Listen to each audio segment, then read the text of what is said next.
দয়াল বাবা জাহাঙ্গীর, দয়াল বাবা জাহাঙ্গীর, দয়াল বাবা জাহাঙ্গীর, বাবা জাহাঙ্গীর তুমি আমার রহমতুল্লিল আলামিন।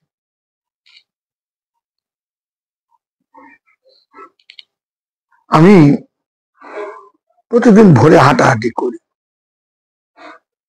আমাদের বাড়ির পাশে, বাড়ির আশেপাশে ওই একটা রুমের ভিতরে বোধহয় এই তাস খেলে বোধহয়, যাই হোক। আমি আশ্চর্য হইলাম, সারা রাত ধরে খেলতেছে, কোনো ক্লান্তি নাই, কোনো ক্লান্তি নেই। দিনে আবার রিক্সা চালায়, কেউ অটো চালায়, কেউ সিএনজি চালায়। কারণ আমি আমার ওয়াইফকে বলতেছি, দেখুন শর্মা কত কঠিন সাধনা করতেছে, সারা এই মশায় কামড় দিল না, করতে কি হইল কোনো খবর নাই, এই বয়ে খেলতেই আছে। দুনিয়াতে কিছু পাবে, মাল পানির জন্য, টাকা পয়সার জন্য।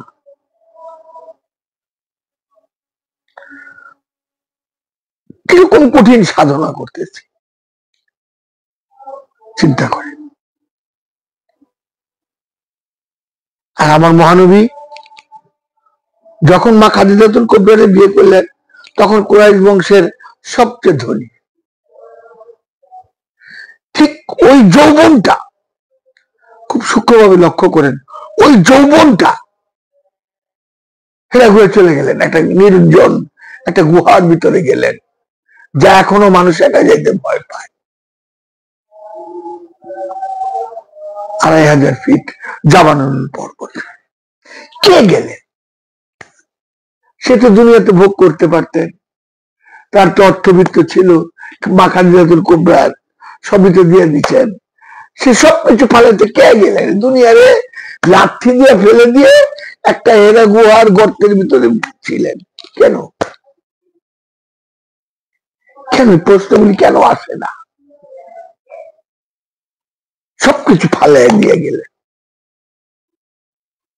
আর আমরা দেখেন তো এই দুনিয়ার জন্য কি সাধনা করি। আপনি একটু চকবাজারে গিয়ে দেখেন, ছোট ছোট দোকান 10টা 12টা 15টা লাইট জ্বালায় হয়ে গেছে, কোনো ক্লান্তি নেই। আপনি দেন রাস্তাঘাটে দেন, আরে চিল্লা চিল্লি, লইয়া যান লইয়া যান, কত পরিশ্রম। কে? দুনিয়ার জন্য। আর আমার মহানবী এই দুনিয়ার লাঠিটা ফালাই দিয়া হেরা গুহায় গেলেন। হেরা গুহায় গেলেন আমার মহানবী এই দুনিয়ার লাঠি দিয়া। তাই খাজা বাবা বলছে, দুনিয়াও চাও আল্লাহও চাও, এটা পাগলামি, নিছক পাগলামি। দুনিয়াও চাও আল্লাহও চাও, এটা নিছক পাগলামি। মন তো একটা, মন দুইটা না। দেখেন গেল। তারপরে আবার গেলেন মেরাজে 27 বছর। তারপরে নামাজ আনলেন।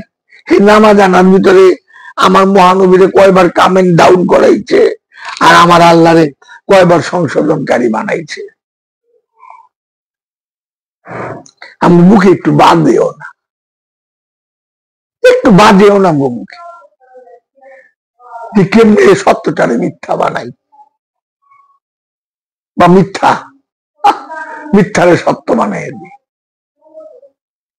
সামান্য কটা বছর বাচ্চা না, 80 90। তারপর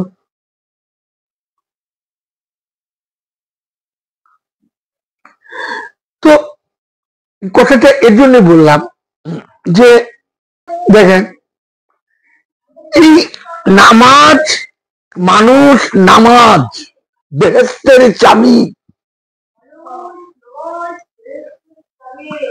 বেহেশতটা কি?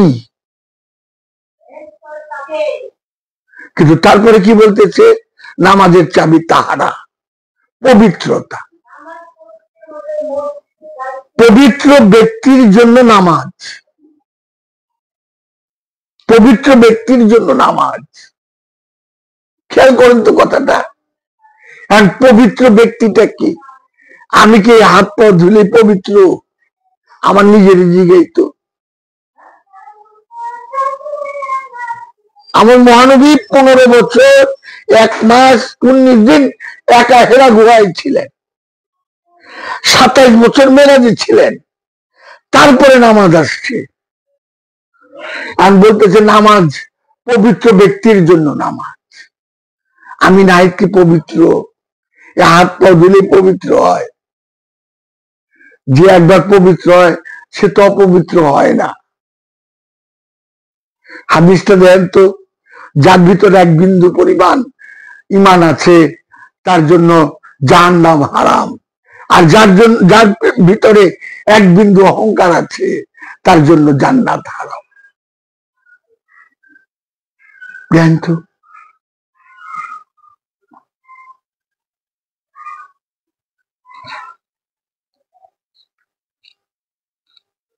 আমরা মানুষকে ছোট করতে পারলেই নিজেদের খুব বড় মনে হয়। কোনো মিল নাই তো। ঘুরে ফিরে দুনিয়ার ক্ষমতার জন্য ব্যস্ত, ওই এজিদের মতো, ওই মুয়াবিয়ার মতো। কেমনে রাজনীতি করুক, কেমনে সত্যকে মারুক। মাওলা আলীর হত্যা করলেন, ইমাম হোসেন বাবার হত্যা করলেন। কারা করলেন? এই রাজনীতি করে করলেন, এই রাজনীতির ক্ষমতার মোহে করলেন। মাওলা আলী বাবার কি অপরাধ ছিল? কি করছিল মাওলা আলী বাবা? ইমাম হোসেন বাবা কি করছিল? কি তাদের অপরাধ? ইমাম হোসেন বাবার 70 জনকে হত্যা করে ফেললে, কি অপরাধ? সেই বংশ কি নাই? আচ্ছা আচ্ছা, একটু কোরআনটা গবেষণা করি, একটু কইলেন কোরআনটা গবেষণা। দয়াল বাবা যা, দয়াল বাবা যা, দয়াল বাবা।